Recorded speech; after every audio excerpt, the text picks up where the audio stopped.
നമുക്ക് കുറച്ച് മണ്ണുണ്ടാക്കിയാലോ? തെറ്റിദ്ധരിക്കേണ്ട കേട്ടോ, ഒരു ദിവസം കൊണ്ട് മണ്ണുണ്ടാക്കുന്ന കാര്യമല്ല ഞാൻ പറഞ്ഞത്.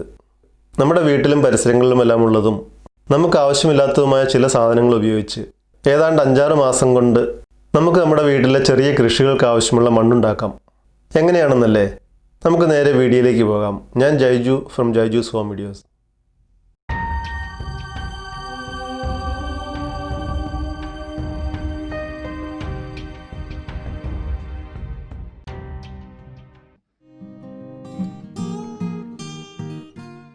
നിങ്ങൾ ആദ്യമായിട്ടാണ് ഈ ചാനൽ കാണുന്നതെങ്കിൽ ഇതുപോലുള്ള വീഡിയോകൾ ഇനിയും തുടർന്ന് കാണുവാൻ വേണ്ടി ഈ ചാനൽ ദയവായി സബ്സ്ക്രൈബ് ചെയ്യുക. അതുപോലെ തന്നെ എൻ്റെ പുതിയ വീഡിയോകളെ പറ്റി നോട്ടിഫിക്കേഷൻ ലഭിക്കാനായിട്ട് താഴെ കൊടുത്തിരിക്കുന്ന ആ ബെല്ലൈക്കൺ കൂടി ഒന്ന് എനേബിൾ ചെയ്തേക്കുക. ആദ്യമായി നമുക്ക് എൻ്റെ വീടിൻ്റെ പുറകിലായി കാണുന്ന ഈ ബിന്നിൽ എന്താണെന്ന് നോക്കിയാലോ. ഇത് കണ്ടോ, നല്ല ഒന്നാന്തരം മണ്ണാണിത്. ചെടികളും പച്ചക്കറികളും മറ്റും നടുവാൻ പറ്റിയ വളരെ നല്ല വളക്കൂറുള്ള ഒന്നാന്തരം മണ്ണ്. ഈ മണ്ണ് കടയിൽ നിന്നും വാങ്ങിയതൊന്നുമല്ല കേട്ടോ. ഇവിടെ എൻ്റെ പറമ്പിലും വീട്ടിലും ഉണ്ടായിരുന്ന ചില സാധനങ്ങൾ, അതായത് നമുക്ക് ആവശ്യമില്ലാത്ത ചില വേസ്റ്റ് സാധനങ്ങൾ, സൂര്യപ്രകാശത്തിന്റെ ചൂടിന്റെയും സൂക്ഷ്മജീവികളുടെയും മണ്ണിരകളുടെയും മറ്റ് കീടങ്ങളുടെയും സഹായത്തോടെ രൂപഭാവം വരുത്തി ഉണ്ടാക്കിയതാണിത്. ഇതിന് ശാസ്ത്രീയമായി പറയുന്ന പേരാണ് കമ്പോസ്റ്റ്. ഈ മണ്ണ് നമുക്ക് ഇങ്ങനെ തന്നെ ചെടികൾ നടുവാൻ ഉപയോഗിക്കാൻ സാധിക്കില്ല. കാരണം ഇതിലുള്ള ചില മൂലകങ്ങളുടെ ആധിക്യം നിമിത്തം ചെടികൾ നശിച്ചു പോകുവാൻ സാധ്യതയുണ്ട്. എന്നാൽ ഇത് ആവശ്യത്തിന് മേൽമണ്ണും ചകിരിച്ചോറും മറ്റും കൂട്ടിച്ചേർത്ത് പാകപ്പെടുത്തി ഇളക്കിയെടുത്ത് അതിൽ ചെടികളൊന്ന് നട്ടു നോക്കിയാലുണ്ടല്ലോ, പിന്നെ ജീവിതത്തിൽ ഒരിക്കലും നാം രാസവളങ്ങൾ വാങ്ങി ഉപയോഗിക്കില്ല. ഈ തയ്യാറാക്കിയിരിക്കുന്ന കമ്പോസ്റ്റിലേക്ക് ഞാൻ വെള്ളത്തിൽ കുതിർത്ത് തയ്യാറാക്കിയ ചകിരിപ്പൊടിയും കടയിൽ നിന്ന് വാങ്ങിയ കുറേ മണ്ണും പഴകിപ്പൊടിഞ്ഞ കരിമ്പിൻ ചണ്ടി, അതായത് ഷുഗർ കെയിൻ മൾച്ച് കൂടി ചേർത്ത് കൊടുത്ത് ഇളക്കി യോജിപ്പിക്കുകയാണ്. ഇതുപോലുള്ള കമ്പി കൊണ്ടുണ്ടാക്കിയ ഒരു മിക്സർ ഉപയോഗിക്കുന്നതാണ് നല്ലത്. താഴെ മുതൽ മുകൾ വരെ നല്ലതുപോലെ ഇളക്കി ചേർക്കണം. അതിനുശേഷം നമുക്കിത് ഗ്രോ ബാഗുകളിലോ ചെടിച്ചട്ടികളിലോ നിറച്ചുപയോഗിക്കാം. ഞാൻ നാട്ടിൽ നിന്നും കഴിഞ്ഞ പ്രാവശ്യം കൊണ്ടുവന്ന ഗ്രോ ബാഗുകളിലും ബാക്കിയുള്ളത് ചെടിച്ചട്ടികളിലും നിറയ്ക്കുകയാണ്.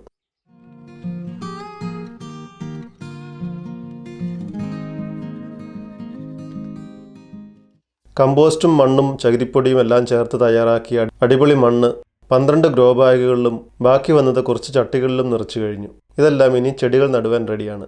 ഇതാ ഈ ബിൻ കാലിയായി. ഏകദേശം 200 ലിറ്ററാണ് ഈ ബിന്നിൻ്റെ അളവ്.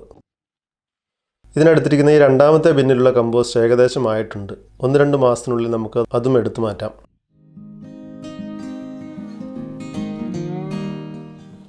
ഇനി നമുക്ക് കമ്പോസ്റ്റ് അഥവാ വളമണ്ണുണ്ടാക്കുന്ന ഈ ബിൻ ഒന്ന് പരിചയപ്പെട്ടാലോ.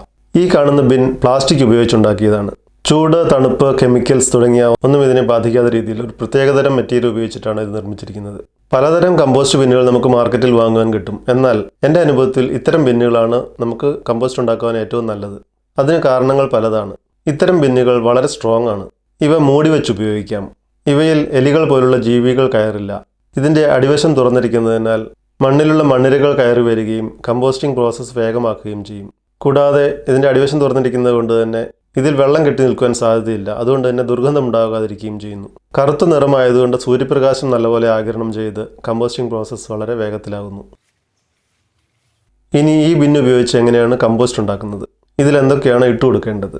ആദ്യം സൂചിപ്പിച്ചിരുന്നത് പോലെ നമുക്ക് നമ്മുടെ വീട്ടിലും പരിസരങ്ങളിലും ഉണ്ടാകുന്ന എന്തുതരം വേസ്റ്റും ഇതിൽ ഇട്ട് കമ്പോസ്റ്റ് ആക്കി മാറ്റാം. ഇത്തരം വേസ്റ്റുകളെ പ്രധാനമായും രണ്ടായി തിരിച്ചിരിക്കുന്നു. ആദ്യത്തേതാണ് ഗ്രീൻ വേസ്റ്റ്, രണ്ടാമത്തേത് ബ്രൗൺ വേസ്റ്റ്. ഇവ രണ്ടും തുല്യ അളവിൽ ചേർത്ത് കൊടുത്താലാണ് ഏറ്റവും നല്ല കമ്പോസ്റ്റ് ഉണ്ടാകുന്നത്. ഇനി ഈ പറഞ്ഞ ഗ്രീൻ വേസ്റ്റ് എന്ന് പറയുന്ന കാറ്റഗറിയിൽപ്പെട്ടത് ഇനി താഴെ പറയുന്നവയാണ്.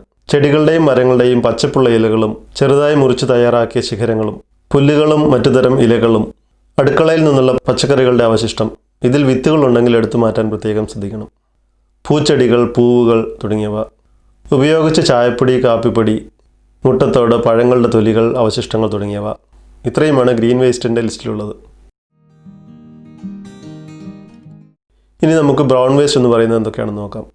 ഉണങ്ങിയ ഇലകൾ, ചെറുതായി അരിഞ്ഞ് തയ്യാറാക്കിയ ഉണങ്ങിയ കമ്പുകൾ, ലാമിനേഷനോ പ്ലാസ്റ്റിക് കോട്ടിങ്ങുകളോ ഇല്ലാത്ത കാർഡ്ബോർഡ്, വേസ്റ്റ് പേപ്പർ അല്ലെങ്കിൽ ഷ്രെഡഡ് പേപ്പർ, ചാരം, ചാണകം, കോഴിക്കാഷ്ടം തുടങ്ങിയവ, സോഡസ്റ്റ് അഥവാ അറക്കപ്പൊടി. ഇത്രയും സാധനങ്ങളാണ് ബ്രൗൺ വേസ്റ്റ് എന്ന് പറയുന്ന ലിസ്റ്റിലുള്ളത്.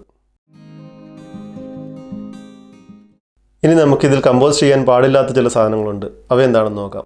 കീടങ്ങളും കീടങ്ങളുടെ ആക്രമണങ്ങളും ഉള്ള ചെടികൾ, വളർത്തു മൃഗങ്ങളുടെ കാഷ്ടം, കുക്കിംഗ് ഓയിൽ അല്ലെങ്കിൽ കുക്കിംഗ് ഫാറ്റ്, ലാമിനേറ്റഡ് പേപ്പറുകൾ, വിത്തുകളുള്ള കളവർഗ്ഗങ്ങൾ, കളകൾ, ട്രീറ്റഡ് ടിമ്പർ തുടങ്ങിയവയാണ്. ഞാനിവിടെ ചെയ്യുന്നത് കഴിഞ്ഞ ദിവസം വിളവെടുത്ത ബ്രോഡ് ബീൻസിൻ്റെ ചെടി ചെറുതായി മുറിച്ച് ഈ ബിന്നിലേക്ക് ചേർക്കുകയാണ്. ഇത് മുമ്പ് പറഞ്ഞ ഗ്രീൻ വേസ്റ്റ് ആണ്. ഇങ്ങനെ ചെറുതായി മുറിക്കുന്നത് കമ്പോസ്റ്റിംഗ് വേഗത്തിൽ നടക്കുവാൻ സഹായിക്കുന്നു.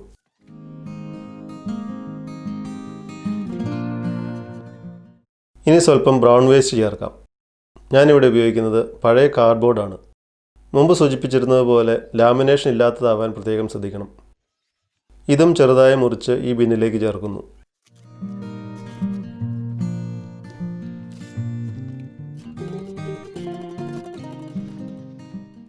അതിനുശേഷം നല്ലതുപോലെ ഒന്ന് നനച്ചു കൊടുക്കുന്നു. ഇവിടെ എല്ലാ മാസവും കുറഞ്ഞത് ഒരു പ്രാവശ്യമെങ്കിലും മുറ്റത്തുള്ള പുല്ല് വെട്ടിക്കൊടുക്കണം.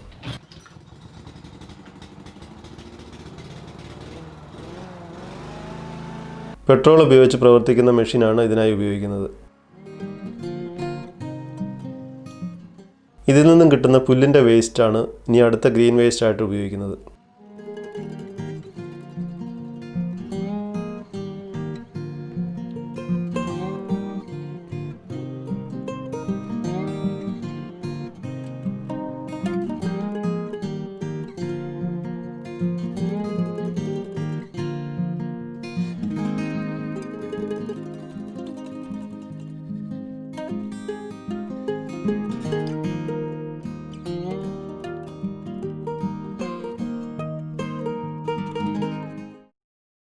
അതുപോലെ പറമ്പിൽ നിന്നും വാരിയെടുക്കുന്ന ഉണങ്ങിയ ഇലകളും മറ്റും നമുക്ക് ബ്രൗൺ വേസ്റ്റ് ആയിട്ട് ചേർത്ത് കൊടുക്കാം. ഇവയെല്ലാം ഒന്നിനു മുകളിൽ ഒന്നായി ലെയറുകളായി ഇട്ട് കൊടുക്കണം. അതിനുശേഷം ആഴ്ചയിലൊന്നെങ്കിലും മുമ്പ് കാണിച്ചതുപോലെയുള്ള മിക്സിംഗ് ടൂൾ ഉപയോഗിച്ച് നന്നായി ഒന്ന് ഇളക്കി കൊടുക്കണം. 5-6 മാസം കൊണ്ട് സൂര്യപ്രകാശത്തിൻ്റെ ചൂടും ഇവയിലുണ്ടാകുന്ന സൂക്ഷ്മ കീടങ്ങളും മണ്ണിൽ നിന്നും കയറി വരുന്ന മണ്ണിരകളും എല്ലാം കൂടി പ്രവർത്തിച്ച് ഈ വേസ്റ്റ് കൂമ്പാരത്തെ നല്ല ഒന്നാന്തരം വളക്കൂറുള്ള കമ്പോസ്റ്റാക്കി മാറ്റുന്നു. നമ്മുടെ കൃഷിത്തോട്ടങ്ങളെ പരിപോഷിപ്പിക്കുവാൻ ഇത്രയും നല്ല വളങ്ങൾ ഒരു കടയിലും വാങ്ങാൻ കിട്ടില്ല. നമ്മളിങ്ങനെ ചെയ്തില്ലെങ്കിൽ വെറുതെ മണ്ണിലെറിയപ്പെട്ടു പോകേണ്ട വേസ്റ്റ് സാധനങ്ങളാണ് നമ്മളിങ്ങനെ കമ്പോസ്റ്റാക്കി ഉപകാരപ്രദമായി ഉപയോഗിക്കുന്നത്. മണ്ണിലെറിഞ്ഞ് കളയപ്പെടേണ്ടിയിരുന്ന വേസ്റ്റ് സാധനങ്ങൾ ഉപയോഗിച്ച് നമുക്ക് ഉപകാരപ്രദമായ നമ്മുടെ കൃഷിത്തോട്ടങ്ങളിൽ ഉപയോഗിക്കാൻ പറ്റിയ കമ്പോസ്റ്റ് ഉണ്ടാക്കുന്ന രീതിയും ഈ വീഡിയോയും എല്ലാം എല്ലാവർക്കും ഇഷ്ടമായെന്ന് കരുതട്ടെ. ഇതുപോലെ ഉപകാരപ്രദമായ മറ്റൊരു വീഡിയോയുമായി നാം വീണ്ടും കാണുന്നതുവരെ എല്ലാവർക്കും ഗുഡ് ബൈ.